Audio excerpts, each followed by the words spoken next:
The WNBA has finally released their MVP ladder, and I've got to say, I'm absolutely baffled by what I'm seeing. The top three? It makes no sense, especially number 3. Let's break this down because I've been following this season closely, and the rankings they've come up with seem like they were pulled straight from the first half of the season. It's like whoever made this list has been asleep for the last few months. First off, I want to be clear. Having A'ja Wilson at number 1, I'm cool with that. She's an absolute force on the court, and no one can deny the numbers she's putting up. She's averaging a jaw-dropping 20 and 10 double-double while shooting over 50% from the field, which is insane. In fact, she's the only other player in WNBA history to put up those numbers besides Sylvia Fowles. So, from a pure stats perspective, yeah, she's dominating. But here's the thing. Her team, the Las Vegas Aces, are struggling. They're not the Aces from last year when everything clicked, and let's be real, there's a solid chance they finish as the 5th seed. With Wilson dealing with an injury, that makes it even more likely. If they don't pick up the pace, they could drop even further in the standings. And let's talk about Indiana for a second. The Indiana Fever are on a tear right now, and they could very well win their remaining games. They face the Aces twice before the season ends, and honestly, I wouldn't be surprised if they pulled off a couple of upsets. If Wilson sits out, Indiana could easily swoop in and make things even messier for Vegas. So yeah, A'ja's stats are wild, but her team is crumbling. How much do you weigh individual brilliance against team success? Apparently, not much in this MVP race, but more on that in a bit. Now, here's where the real head-scratcher comes in. Sabrina Ionescu sitting at number 3. I'm sorry, but what?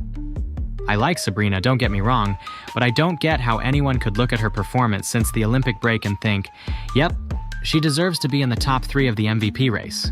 Let's take a little trip back to July when Sabrina had a massive moment against the Connecticut Sun. I'm talking about a game-winning floater in the final seconds, a truly clutch shot. But the thing is, that game was back on July 10th. It's now September, and a lot has changed since then. Sabrina has been struggling with consistency post-Olympic break, and it shows. Her shooting has been all over the place, and her team, let's not forget, the New York Liberty are a super team, has been carrying a lot of the load. She's playing with Jonquel Jones, Brianna Stewart, Courtney Vandersloot, and Kayla Thornton.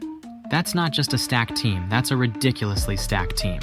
And yet, Sabrina has not been at her best. She's no longer carrying the weight, and her numbers prove it. I mean, how can she be ranked 3rd for MVP when Caitlin Clark is out there outperforming her in almost every category?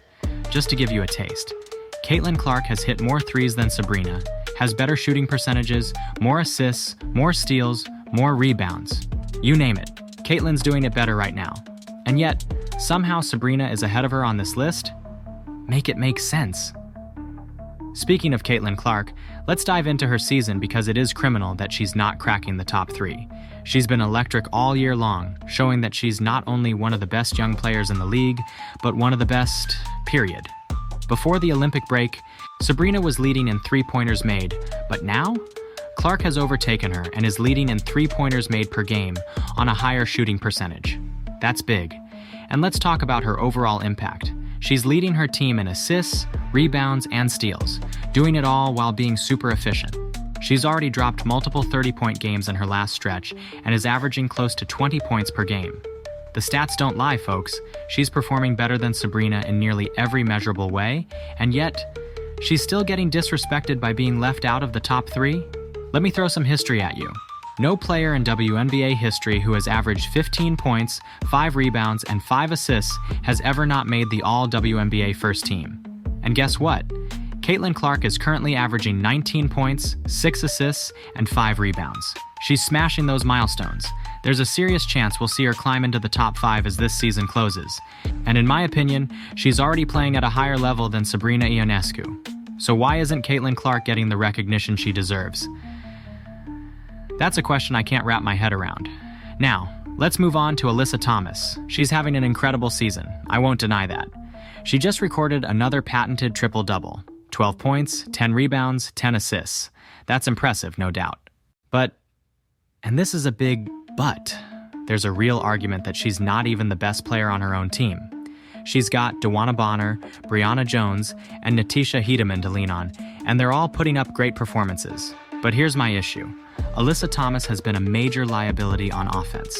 Defensively, sure, she's solid. But on offense, Teams are literally standing under the basket to guard her. She's basically the WNBA's version of Ben Simmons, just standing there, not being a real threat on the scoring end. How are we going to give her MVP credit when she's that easy to defend at times? And let's be real, folks. Her numbers are on the verge of dropping into triple single territory. You've got to be consistent to stay in the MVP race, and while she's been great in spurts, there have been games where she's a detriment to her own team's offense. I'm not saying she's not good, but should she really be sitting in the top 5 ahead of players like Jonquel Jones or Nneka Ogwumike? I don't think so. At the end of the day, this MVP ladder feels like it was made before the Olympic break and hasn't been updated to reflect what's really happening in the WNBA right now. Aja Wilson? Sure, she's earned her top spot, but Sabrina Ionescu at 3? Absolutely not.